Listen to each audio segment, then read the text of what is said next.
These are the rules of engagement. This session will be recorded.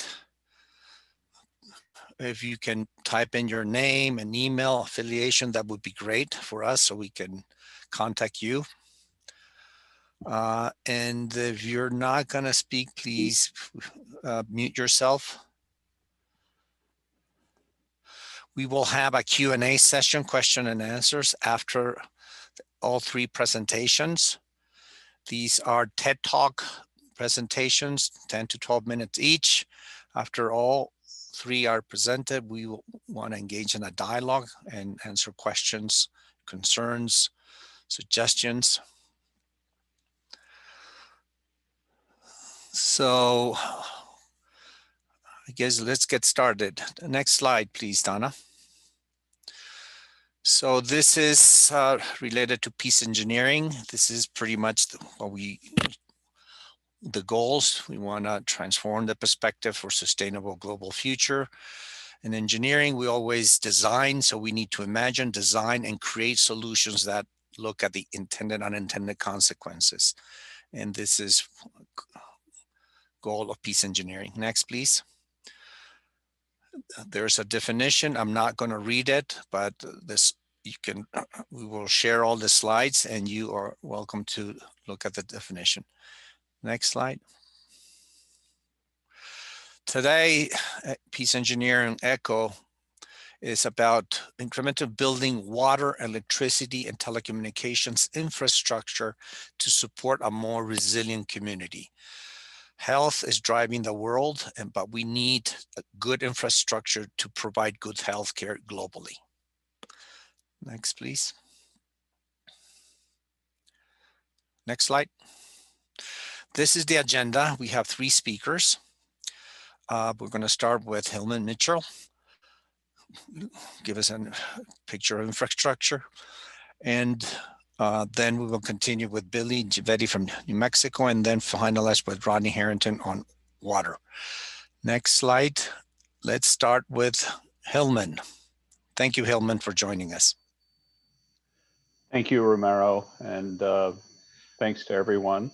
Good morning, good afternoon, good evening. I think we have people from several parts of the world, so it's an honor to be working with you today. And I'm going to take a very short period of time to go through and lay the groundwork for Billy and Rodney. Let me see if I can actually navigate here. So I wanted to start off with this quote. This is from the World Bank, and they have a report that they published in June of last year. And basically it says that on average, investing in more resilient infrastructure for low and middle income countries would be a $4.2 trillion savings, and for every for every dollar invested, it would provide $4 in benefit. So as I said, I'm going to go through this fairly quickly. I'll just give you a little bit of background of myself, and then I'm going to talk about critical infrastructure, the interdependencies of critical infrastructure, and then talk a little bit about developing a framework for an integrated infrastructure, and then some incremental development strategies on how that might play out in your environment. So just a quick brief background of myself. I'm a computer scientist, and I got involved in humanitarian relief operations, emergency management, and really became focused on how to help communities become more resilient, not only during disasters, but also, if you will, during steady state. We have a lot of dynamics with climate change, with a lot of other factors that impact our public health and healthcare. And overall, I am focused on trying to ensure that we can provide more resilient communities through building, sustaining, and promoting good integrated infrastructure. In the United States, we've identified 16 critical infrastructure sectors, and I'm not going to go into all of these. Today, we're going to focus on the acronym WET. So we're going to focus on water, energy, and telecommunications, and with a focus on how we can utilize these infrastructures to provide a more resilient healthcare system, and in turn, a more resilient community. So very quickly, the interdependencies between these different infrastructures, if we start at the top, energy tends to be a critical element in sustaining water, the transportation, and, if you will, the healthcare and the emergency services. And this is just a simple diagram that was put together to try to illustrate that these things all become interdependent. If you disrupt one or the other, it sometimes causes problems. And you don't have to have everything in one large system, but for the most part, what we need to focus on is ensuring that we can provide these elements throughout the community and ensure that they are sustained and maintained. So just a couple of things. When you start working on trying to develop the infrastructure for a community, you have to think in terms of what you want to end up with. And so this is just a brief illustration of what the World Bank has defined as electrical energy needs for different communities. And if you look at this, it starts with something very small, 3 watts, and then it graduates up to multiple kilowatts. And this doesn't say that you can't do anything unless you have big infrastructure. It really says you can start with small components, but as you think in terms of your long-term infrastructure, you want to make sure that the investments that you're making provide the immediate needs, but also build towards a future direction. And then over on the right is kind of an illustration of telecommunications and how that might be developed, starting with very small cellular networks, building to a community-wide network, and ultimately getting to the internet. And you don't have to start with satellites. You can start with just connecting people at the local level. And so, again, these are just some ideas about how you can look at the frameworks of energy and telecommunications. And I'm going to leave it to Rodney to talk about the water components, but you can kind of see how if you start with the idea of building towards a framework, then you can start to develop various components in a scalable and repeatable fashion, what we refer to as fractals. And this improves the lives of individuals and the community. And so as you start working on developing various activities, whether they're small or large, you want to maintain a vision of where you're headed and make incremental investments toward that vision. So with that, I'm going to turn this over to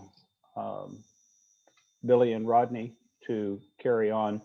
But some of the underlying principles that we've found to be successful in a variety of communities is to build local knowledge and skills so you can sustain the systems. You need to assess the dynamics of both the community and the technology so that you're able to take advantage of new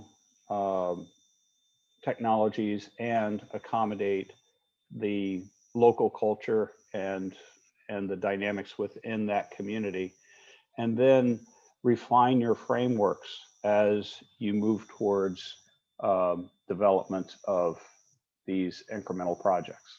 So with that, I'll stop sharing my screen and I'll turn it over. Thank you, Hillman. Thank you. Next, let me introduce Billy. It's your presentation. Thank you.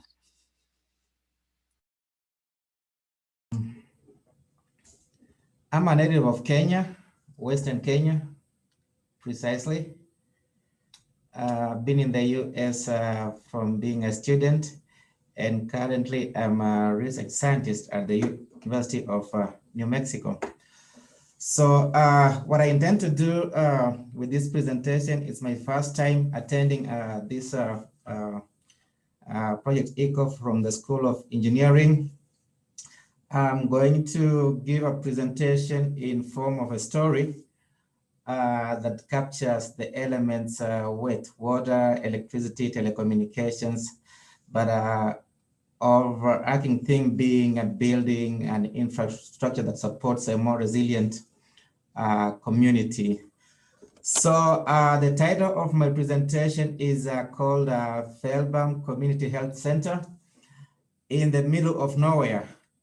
Trying to move my screens here. Let's see. Okay. So for the sake of our visitors, this is where I'm going to be talking about the site of the health center. Kenya is in East Africa. And so the reason I'm talking about this being in the middle of nowhere is that we are a remote community in Western Kenya. The immediate population is about 25,000, mostly poor subsistence farmers. And then there is an acute shortage of basic health services. For instance, we have a mortality rate of 33% from malaria, infant mortality 10%, and maternal mortality, like those who die during childbirth in this small community that I come from, stands at about 33% also. Additionally, we have several health needs, including water-related diseases like typhoid, dysentery. We cannot see your slides. You can't see my slides? Okay, let me see. I was sharing my screen. You see it?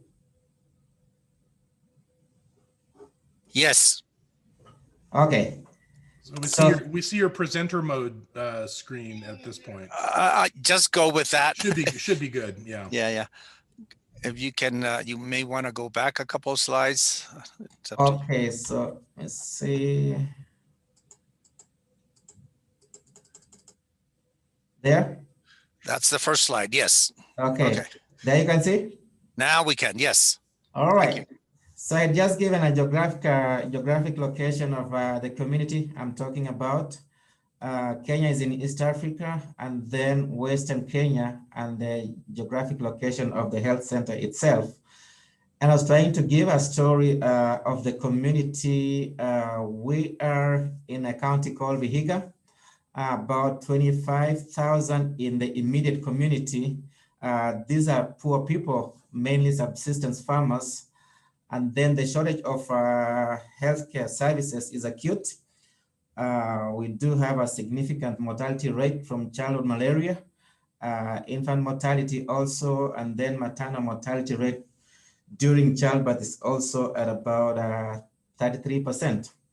Additionally, we have typhoid, dysentery, snake bites, dog bites, spider bites, motorcycle accidents are also increasing in the community. So here are just some of the pictures to show you. I'll be showing you a number of pictures just to make sure at least you get an idea of what it is.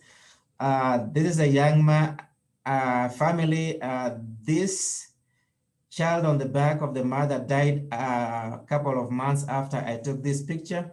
This couple had lost about 3 children just to malaria, in a span of 6 months. Snake bites, like I talked about, this man was doing manual labor. He got bitten by a snake on the hand. Luckily, he survived. And then, like I talked about, bicycle accidents. And then this man, I took his picture. He had stepped on a nail. The wound progressed into a secondary infection. 6 months later, after I took this picture, he died. And then I've also been in situations whereby somebody is experiencing an emergency situation. The only available mode of transport is a wheelbarrow or a bicycle, or, in most cases, they have to carry the person to the hospital. Now, this one is close to my heart. This man used to be work in our homestead. In 2009, I was distributing bed nets from mosquito. I took this picture of him. When I went back a year later, he said he was looking after his animals. A spider bit him in the forest, and he ended up losing his left hand. You can see he's the one here in the right picture. I think 6 months after I returned to the US, he ended up dying from that poison from the spider. So the health center, the little story about the health center itself is that in 1969, my mother dreamt of a health center. She used to work as a nurse aide in the community. In 2002, I came to the US as a graduate student. And then I had what I call a burning bush moment in the year 2009 when I was at the University of Missouri. I met a tourist who had been to Kenya, and she loved the country so much. And she said she had some money she wanted to give to the communities in Kenya, and asked me if it was to be a school or a health center. And without missing a beat, I told her a health center will help this community. So she bequeathed us with a significant amount of money, I think $100,000, which became the capital for this health center.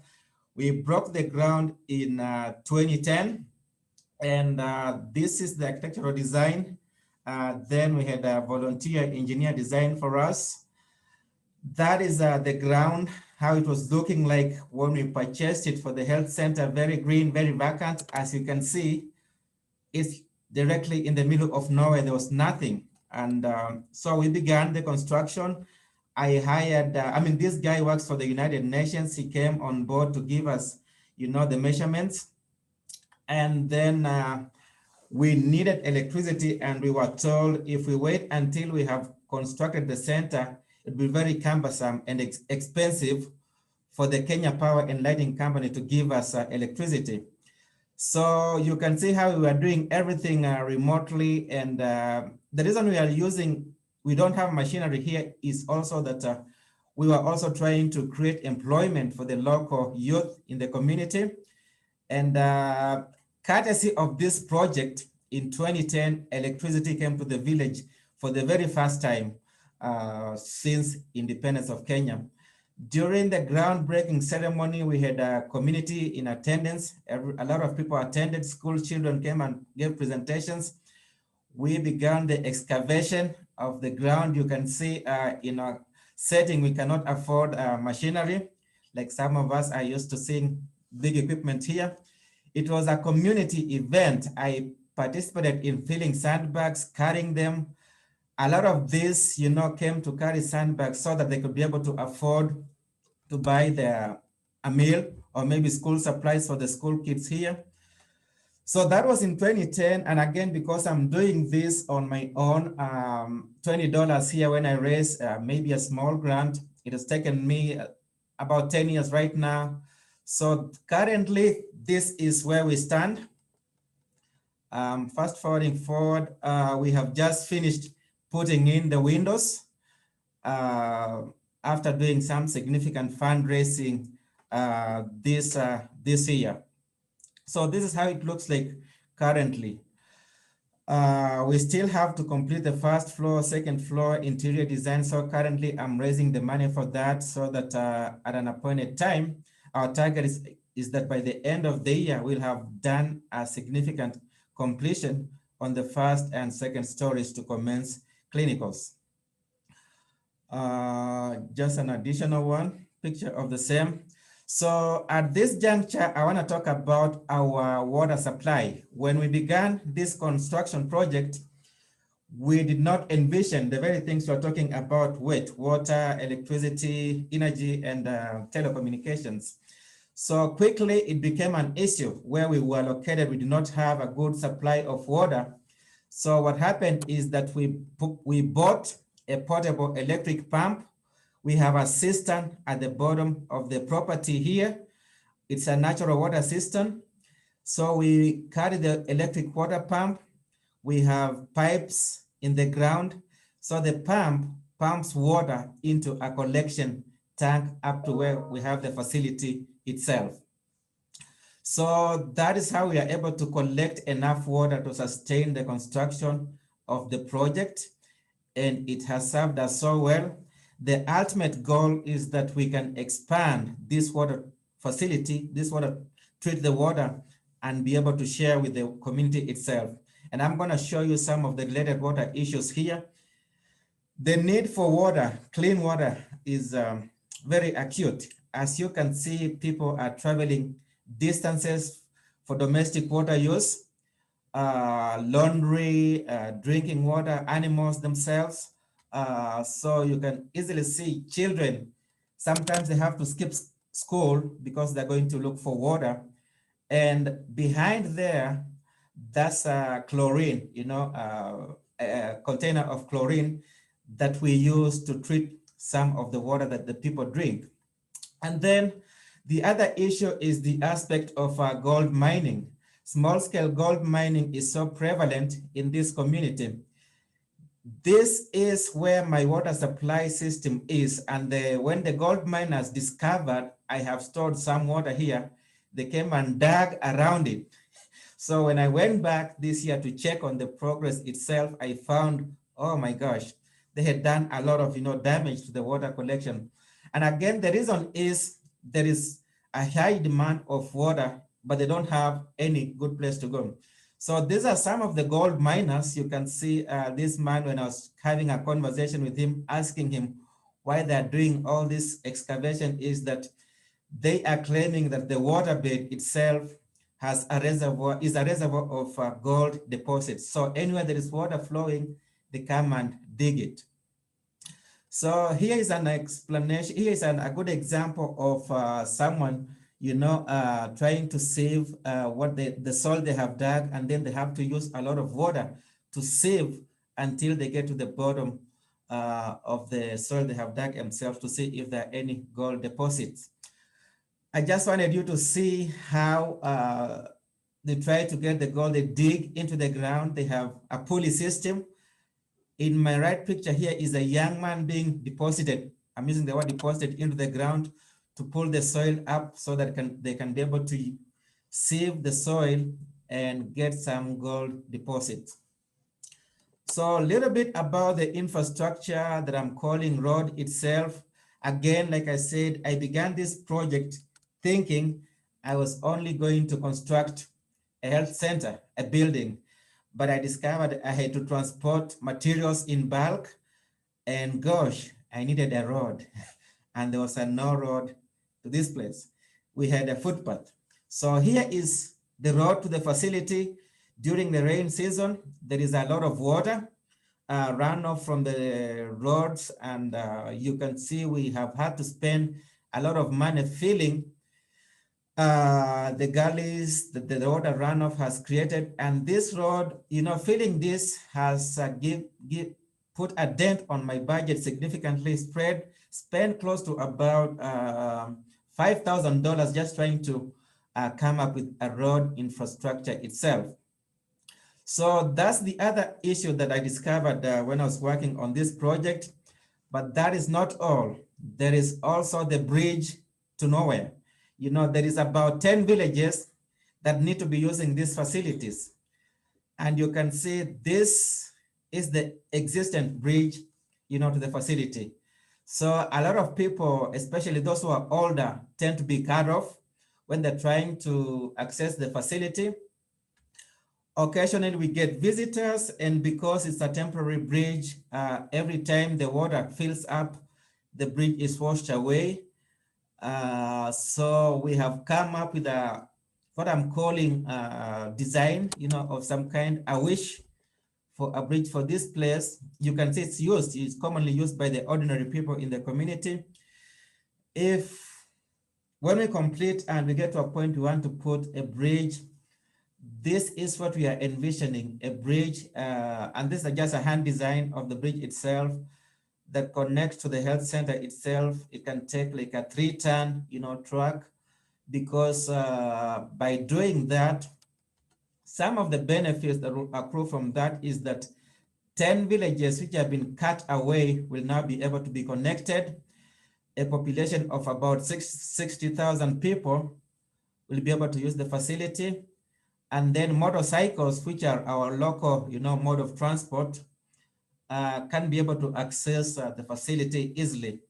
And again, the local economy will improve significantly just by investing in this thing that I'm calling a bridge to nowhere currently.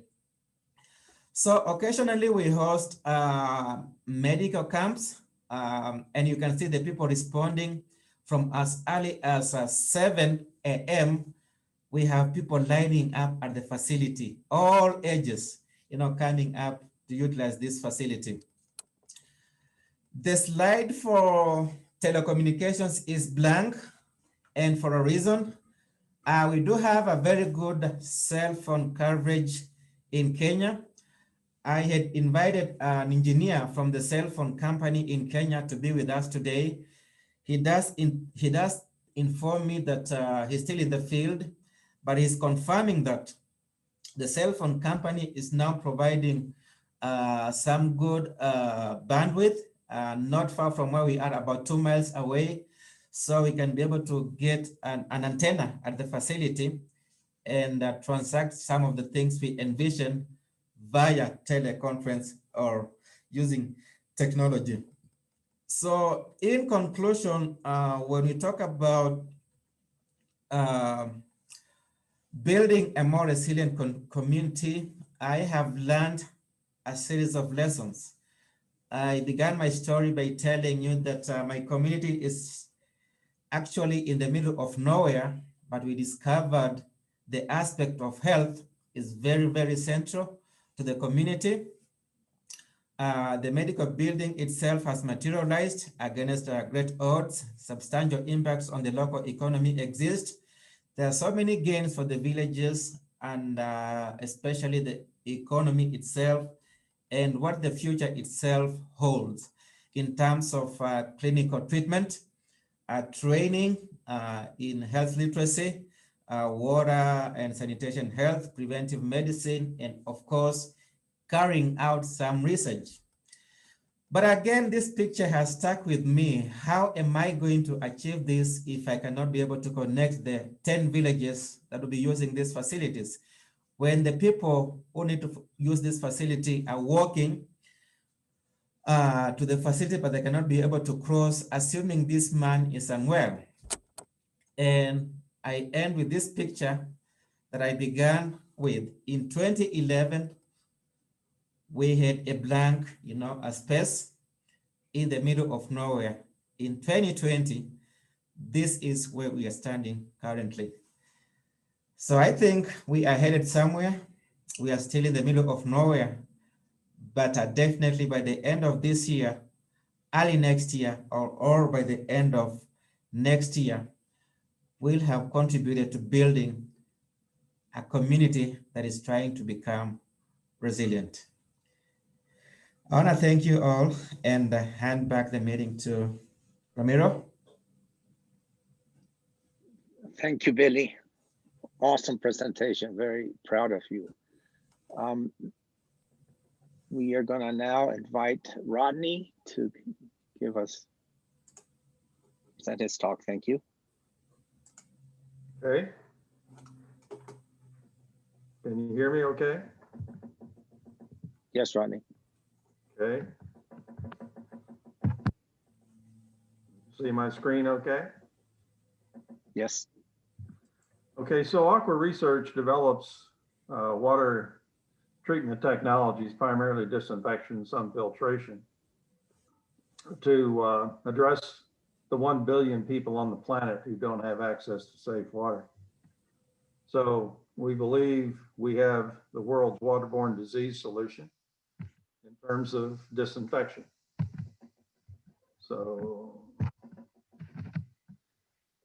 drinking water in general, in the US EPA, the requirements are turbidity, cloudiness of the water never to exceed 1 nephelometric turbidity units, technical term, but test at 0.3 NTU, and it must have a detectable chlorine residual, which is never greater than 4 milligrams per liter. But dirt doesn't hurt. Bugs are what kill you. 10,000 people have died from cholera in Haiti since the 2010 earthquake. Today in Yemen, there are 2 million cases of cholera, the largest outbreak in history. So chlorination, I argue, is more important than filtration. If you're collecting water, even if it's cloudy, you want to kill the bugs. So chlorine is one of the greatest health interventions in history. We eliminated typhoid and cholera in the United States from 1908 to 1940 when it was fully implemented in the United States. The life expectancy in the United States went from 47 years to 63 years. 16-year increase over chlorination and treatment of drinking water. So filtration, there are several ways to do that. You can slow sand filter, you can biosand filter, you can membrane filter. And with membrane filtration, there's typically 4 different methods or degrees of filtration.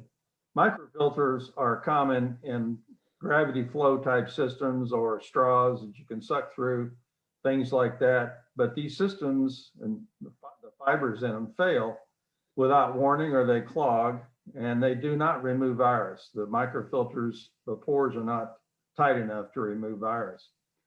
With an ultrafilter, the next level up, it takes about 5 PSI to drive water through the membrane, but it removes everything, all the dirt, the bugs, including virus, and you get immediate clean water. Nanofilters remove divalent ions, i.e. ions that cause hardness. So they're used for water softening and pre-filters for reverse osmosis, which is the last. And reverse osmosis, of course, is what's used to desalinate seawater to make it drinking water. And RO systems are getting very popular in absolute systems to clean suspect water. So Aqua Research has a number of relationships working with organizations like PATH out of Seattle, who has offices in a number of countries in Africa, trying to distribute and educate health officials on technologies that are available for disinfection for water and sanitary health. We work with Operation Blessing International. We've worked with Capital Relief Services, the CARES Foundation, Yemen Foundation, a number of other non-government organizations, as well as USAID and World Health Organization, and some corporate partners like Denora, who is the world's leading outdoor electrolytics equipment electrode manufacturer. So we're working in Africa and Haiti, Japan, and many others right now. And so this little device here I'm showing you is what we call H2Go. It's a point of use solution. It's got a solar panel on it to power it and has a rechargeable cell phone battery. And it'll make water safe for a family up to about 40 liters a day. And you have to recharge it once a week, either with the solar panel or the USB port in it. A lot of people have cell phones today, have chargers. But if you charge it once a week, it'll do 300 liters on a charge, about 40 liters a day. And recharge it once a week, that's 50 charges a year. And it'll recharge like your cell phone 500 times. So this will provide 40 liters of water a day for a family for 10 years at a price of 50 cents a year in salt. It's just salt. Salt is the only consumable, common salt. So there's no cheaper way to make water safe. And it puts the cleanliness of and making water safe in the hands of the individual, mothers typically in families in developing countries. It kills all classes of microorganisms. It's very low weight, 4-ounce device. And so it's very effective. It's been deployed worldwide. It's been used in disasters. So it's a very useful device. So this is a case where we're using it in Haiti. And we work with organizations to make houses for people, just plywood houses, something they haven't had before. And we put rainwater collection systems on them. And then we use these little H2O devices to disinfect the rainwater. So it's a very effective method for giving the family water and disinfected safe water. So the stream system is a briefcase type system. It's a portable unit. It'll disinfect up to 68,000, that's 230,000 liters of water per day. Or you can use it to make sanitizing solution. And sanitizing solution of 5,000 part per million chlorine, that's 0.5% chlorine, about a gallon an hour, about 5 liters per hour for healthcare facilities. And we've sold a lot of these this year recently in response to COVID in healthcare facilities in developing countries. So we're working with PATH, Catholic Relief Services, Haiti, various organizations. And there's a website link here I can send you if anybody's interested in the information. So it operates on 110 or 220 or a car battery, solar panel. It'll operate on any power source. So this is an example of the use of these stream systems. In the picture on the lower left, they're lined up on a table in Haiti with the Caris Foundation, and it's a USAID success story write-up made by USAID in response to COVID. So they're making disinfectant with these stream systems. They're putting it in these 5-gallon, 20-liter buckets, and they're just putting it in bottles and distributing to healthcare facilities, 168 healthcare facilities in Haiti. This is streams. There's 10 of them, 5 on each table set, in Tamale Teaching Hospital in Ghana. And so they wanted a demo of a unit. We loaned them a unit for up to 3 months, and they were running it 22 to 23 hours a day. And then they purchased these 10 systems to make volumes of chlorine for the healthcare facility. We have a small system called Safe Water Canteen. It's a 5-gallon jerry can, and it has an ultra filter. It's a 20-liter container. And somebody can take this to a lake, river, stream, somewhere, a freshwater source, and they remove the black filter hand pump on the upper right, fill it with water, pump the thing up with about 10 strokes, and it'll pressure up that tank to about 5 PSI. On the lower left, you don't see it, but there's a valve and an ultra filter in there. You open the valve and out comes instant clean water. So we've been through all the testing to demonstrate the filters remove everything to meet EPA, NSF, World Health Organization, military standard. We have larger systems that we produce. We've just recently shipped a number of these units to Haiti to put in 5 major healthcare facilities. And they're large commercial, fully automated systems to make chlorine in volume for sanitation and healthcare facilities there. So we have a range of products that do that. So anyway, that's the presentation on what we do. We have products for individuals and families in developing countries to commercial scale systems to make chlorine to save lives. And it is proven that chlorine is an effective solution for making water safe. Okay. Thank you, Rodney. Thank you, everybody. Now we have about 15 minutes left. I would like to open for questions and answers. If you can type in your questions in the chat, then we will convey those questions to one of the presenters or all of them.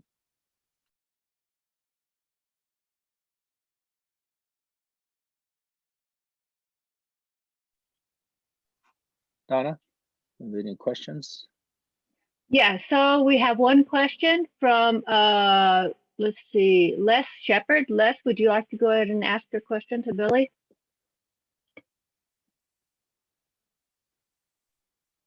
Yeah, thank you. Billy, firstly, really amazing work. Thank you for all that you do. because it's certainly needed. The question I had really was the hospital, the healthcare facility is really a remarkable achievement in and of itself. And I was curious about the support for sanitation systems in and around the hospital in that community and how you actually go about treating your waste that's developed in that process. Actually, I would have given you a standing ovation for that question. Thank you so much. This area, we have a lot of infections that stem from the problem of open defecation. Like I said, it's a rural community. We need a lot of health education. So a lot of people indulge in open defecation because it's part of the culture. And so you find that washes into the water systems and the people drink the untreated water and the cycle continues. So you ask about our water treatment. We do have, as part of our facility, we are required to have an incinerator and also a septic tank that will be treating the waste from the hospital itself. In terms of helping the community treat itself, that is something we'll carry out with when we are doing a water sanitation and health programs to help people know that open defecation shouldn't be happening because it has an impact on our health directly. Yeah, so the only water treatment facility, sewage treatment facility, or waste treatment facility is likely to come from this facility that we are putting up. And again, it's one of the expenses. Like I said, when we began the project, we did not envision, but the costing itself is about, told about $5,000.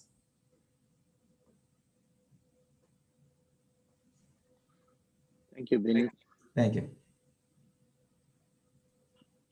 Okay, Hans Hoyer has a question. Hans, would you like to ask your question? Thank you very much. I really appreciated the two presentations. Very, very thoughtful. Very, Billy, I've had the chance to live in Kenya and know somewhat the area that you're describing. Very exciting, important work that you're doing. I'm sure Thank you. Appreciated the leadership. But my question is, and this refers to also the other speaker, I saw a number of institutions, Catholic Relief Services and all this, either indigenous, local NGO leadership structures. Mm-hmm. You're awesome, obviously committed professional with roots there. But the question is, what are the sustainable local structures of leaders that will continue this excellent work that you've catalyzed? Thank you. So kindly reframe the question again. I was taking the notes as you were writing. The question is, who are the local leaders that will, and the local structures, NGOs, community organizations that will carry on this important work that you have catalyzed? Okay, so we have the county government that have made a proposal to be able to send us at least a nurse. I did not give you in my statistics that the ratio of a patient to the population is 1 doctor to 50,000. The ratio of one nurse in the community is like 1 to 3,900 patients. So we do have an acute shortage of healthcare professionals, but I've reached out to the county government. So we are still in talks with them to be able to see if they can support us in that regard. The other thing that I'm working on in terms of sustaining the program is we have a strong church, influence in the area. The Quaker church that was begun by American Quaker missionaries. I'm talking to a few Quaker meetings here in the US here to continue the relationship they began in 1903 in the community Kaimosi that I come from. And then additionally, I do have a number of Kenyans joining us for this meeting. They are representing the university, a new university in the region called Masinde Muliro. I'm also trying to see if we can come up with a partnership with their School of Medicine so that some of these programs are co-shared or co-provided, between the health center and the university itself. And then we also have local leadership that are just appointed, like within the community. And then lastly, our model is going to invest very heavily on preventive medicine. We have a proposal for training community health workers who will be going around the village and teaching people the very things you're talking about. That way, we can be able to cut the cost of running the facility and, of course, the cost of treatment if we educate most of the people about preventing the disease in the area.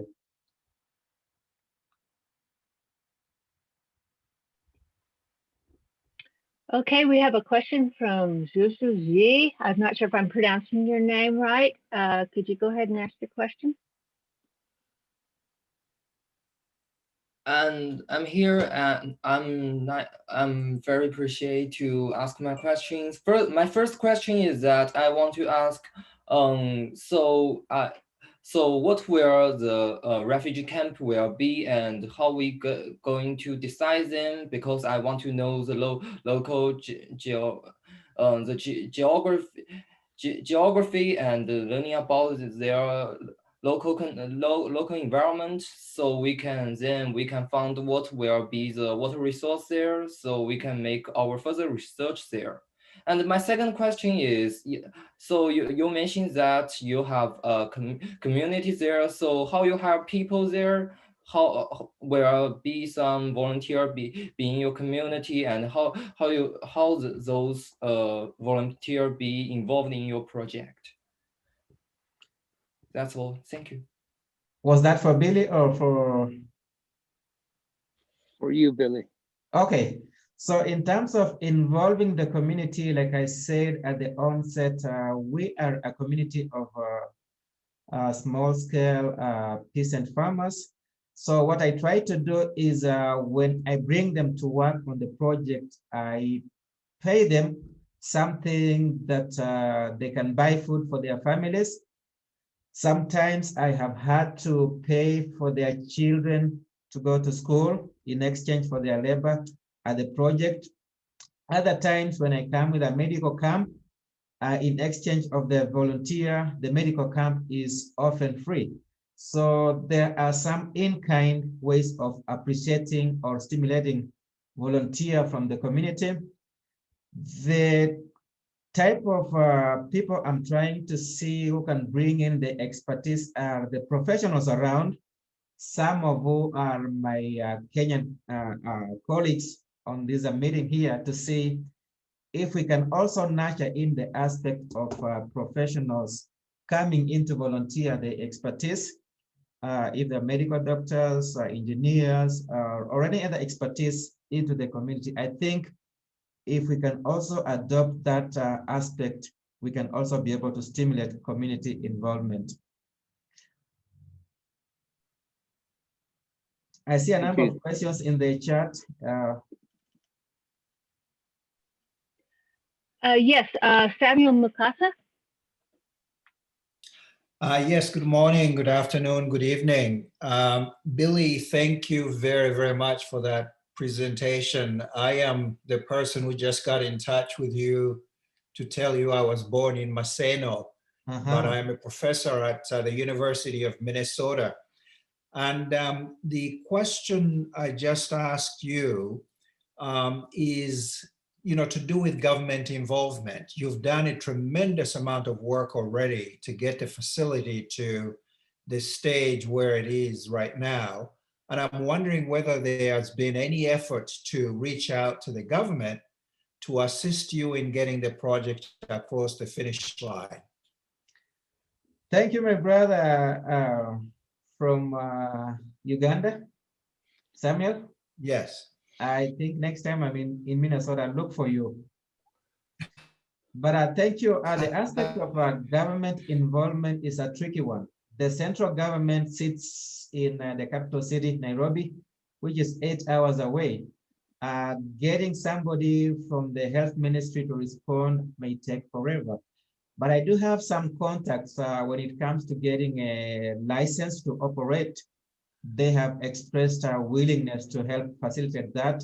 We do have the county governments also in place, but again, the same issue comes into play. They are all still politicians. If they're not going to get a vote, here, so, and then they see we have come very far without political, tokens or involvement, then they are like, okay, not here. But I can guarantee you, my brother Samuel, that the local member of parliament, the deputy governor of the county, and the local representative in the county and the city government, equivalent of the city government, all of them have been to the facility, but from the time they left, they all left me with a number of promises. We'll do something, we'll send you something, but that was it. So in a nutshell, government involvement is still a pipe dream or a mirage, to be precise. May I have a follow-up question? Sure. The Melinda and Bill Gates Foundation has had a huge effort in Africa fighting malaria. And I'm very intrigued to hear you say that this clinic is going to focus on preventative medicine. Could there be some synergistic interaction with the Gates Foundation in order to address one of the most compelling problems in places like Western Kenya, which is malaria? Absolutely. I have written a number of proposals with my colleague, Carl Benedict. I think he's also on this meeting. We have not been lucky with Bill and Melinda Gates. From 2017, we have focused on neglected tropical diseases, as I explained, but I think maybe our time has not yet come, but I think with your involvement, Samuel, I think we can be able to get something. What do you think? I'll do whatever I can to help. So let's communicate offline. Yeah, I'll share some of the proposals. Maybe you can help us adopt or adapt. Maybe when they see their name, the synergies that you're talking about, I think they can be able to come on board. Thank you. Thank you, everybody. We have few minutes. So this is one of the reasons that ECHO Peace Engineering Program was created. We have committed to be working with Billy. We're already working on proposals. We have reached out to Kenyan friends, both are in the medical community and also in the engineering community. So we're gonna start this ECHO Peace Engineering Program with them shortly. It's open to everybody. Sam, you're welcome to contribute and help.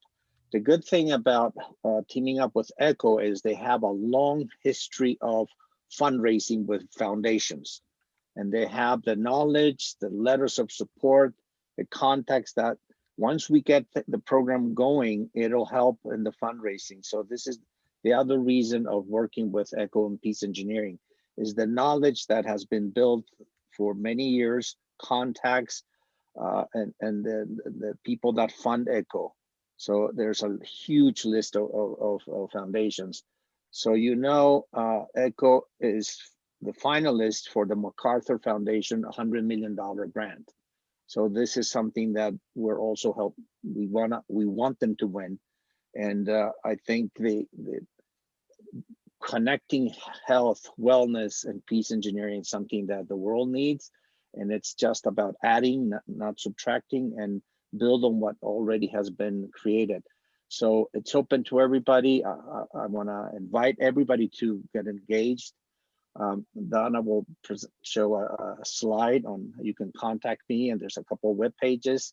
And I want to thank the three guests, the three presenters. They're all part of Peace Engineering ECHO, and it's a team that we're working together. And I invite other people to join us, and welcome and thank you for participating in this ECHO Peace Engineering event. Romero, there are a couple more questions. Can we go ahead and let them ask? Yes, sorry. Aaron Hughes has a couple questions. Aaron? So I was curious about when Billy was mentioning the water treatment, and just curious as to what percentage of treatable illnesses or diseases are you expecting to see at this health facility and the spider bites and such? Erin, I lost part of your question. I think there was a distortion. Aaron, we didn't hear you. It's very choppy. Hey, can you guys hear me? Yes. I was just curious, it was kind of a follow-up question to the water treatment question. And just wondering what percentage of health issues are you expecting to treat at the health clinic that are like waterborne diseases versus, you know, accidents and snake bites? Thank you, Erin. So the most common waterborne disease is called typhoid or Salmonella typhi, is the scientific word for that disease. It's spread in the water that is untreated when human feces end up in water. So that is what is killing a lot of people in the area. And most people cannot even afford $50 to go to a local hospital. So a lot of them tend to take herbal medicine just to be able to quell the effects of a waterborne disease. The other thing is that, you know, gold mining also comes with mercury. You know, they use a lot of mercury in the water systems when they're trying to sieve the water. No study has been done to see the effect of gold mining or contamination of mercury in the water. That is something I'm also reaching out to an organization here to see if they can be able to fund. For your information, there are some companies from Australia that have even come that are doing mining in the area. So again, like I showed you in some of my slides, water, clean water is such a huge, you know, need in this community that we intend to, that I hope once we complete the facility, we can go back and invest in a treatment plant and have tanks or distribution points around the villages so that people can be able to get some great water. You also ask about sourcing local materials. Yes, all the bricks are made in the community, except some of which we buy outside. The farthest we have to travel to get maybe the steel and maybe some ballast is maybe an hour away. And again, it's because that's where most of the construction companies or stores tend to be located. About paying our workers, I did say we give them a token, maybe about $2 a day. That's about 200 Kenyan shillings per the local standards. In the rural community, that's something big because most of them may work for all day and maybe get $1 or less a day. Great, thank you. So Romero is going to have to leave, but we have one more question from Anthony Cifuna. So if Romero says goodbye, and then we'll let Anthony ask his question and then sign off. I think what I just wanted to find out from Bill is if he has tried to, he has thought of engaging, rather registering his community health as a community health organization rather than having it move into government or government getting involved in facilitating the various activities that will be there. So if we just registered it as a community health center, then that would be a big plus for him. Then probably with the partners from the university and other organizations, then he is able to source for facilitation that can be able to support his initiative. I don't know, has he thought about it? I think, like I said, you are most coming on board. I think that is a good, addition, value addition you're bringing on board. When I began, most of my support is from this side, except for the construction team that is in the local community. But I think the aspect, like you said, registering it into a community based is something that I think you and the team at most can help me pursue and be able to guide me appropriately, because being distance, being this side and the facility is there, sometimes it takes time for me to know what is a good homegrown solution, what is workable on the ground. But I do really want to thank you for that insight, and definitely we can pursue it going forward. Yeah, I think we will find it quite interesting. We'll be able to support, yes, and see how best we could be able to move forward with that kind of arrangement. Thank you. Thank you, Bill. Thank you, sir.